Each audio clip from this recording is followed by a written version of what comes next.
Today, we welcome you at Honda Safety Driving Center, where innovation, safety, and quality come together.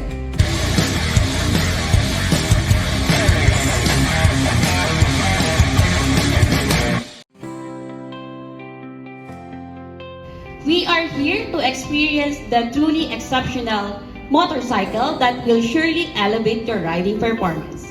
So to our esteemed media and motovloggers and our Honda family, thank you for being here with us today.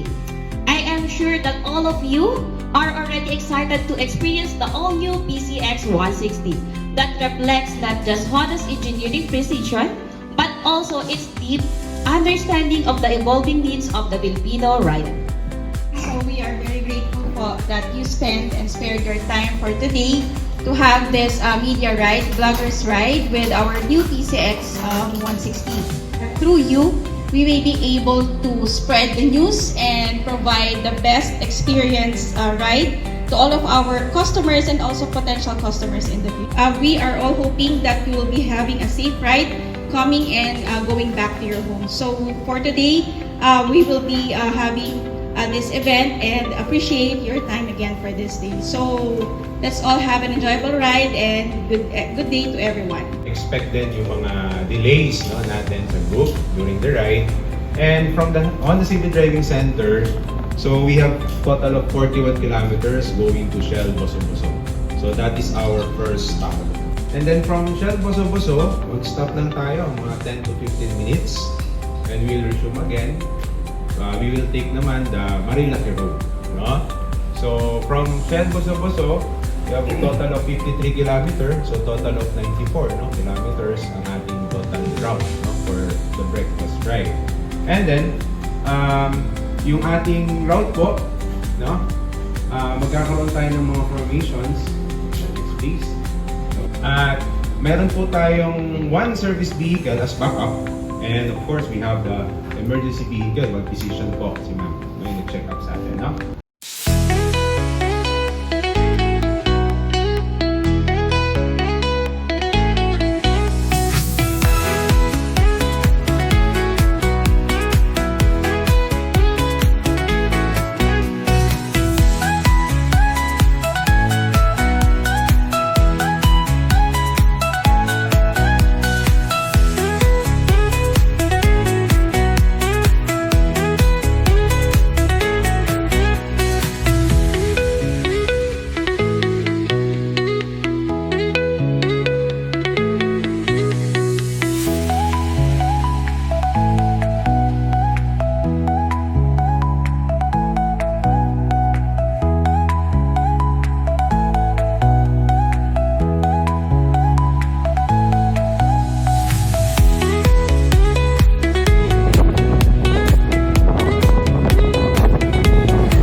i-share din namin yung mga new features niya and benefits ng new PCX 160 natin.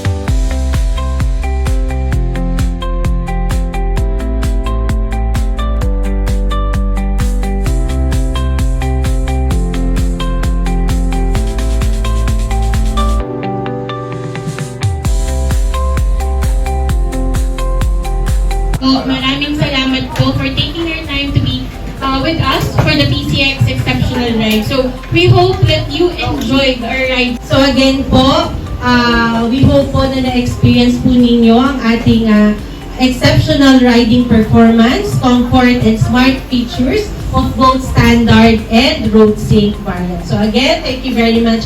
At we hope po na maging safe pa rin po yung pagbalik natin sa HSOC. So again, thank you po.